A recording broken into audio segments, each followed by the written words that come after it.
ጥያቄውን በመጠየቅ ከሆነ ወይ በመሞከር ከሆነ ወልደ ህይወትን ማንሳት እንችላለን ወይ ዘራ ያዕቆብን ማንሳት እንችላለን ምናምን።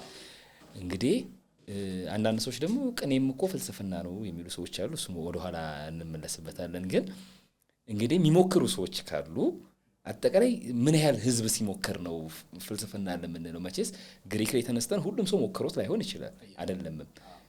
ታዲያ ኢትዮጵያ ውስጥ ዘራ ያዕቆብ ወይ ወልደ ህይወት ወይ ሌላ ሰው ሲሞክር ለምንድነው ፍልስፍና አለ ልንልም አንችለው? ፍልስፍና አመክንያው አእምሮ ነው ዳኛው ብለን አመክንያው አእምሮ ህሊና ደግሞ ሁሉም ሰው አለው። አሁን ችግር እየተከሰ ይሄ አፍሪካ ፍልስፍና ምናምን እየተነሳ ያለው ለምሳሌ አፍሪካው ሳይንስ ሳይንስ አይነሳ ለምንድን ነው?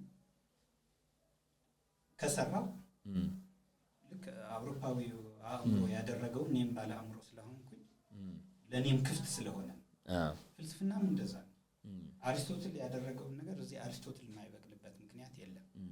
የምዕራባዊ ምስራቃዊ የሚባል ነገር የተዛባ ግንዛቤ አለ እና እጓለ እንዴት ይገልጸዋል? ይሄ የአእምሮ ውጤቶች ዘመዳሞች የትም ይብቀሉ ማለት ነው። የአእምሮ ውጤት ከአእምሮ የተለቀ ነገር የኛ የነሱ ማለት ሰውነትን መካድ እንደዛ አይነት ህሊና አእምሮ የለኝም እኔ።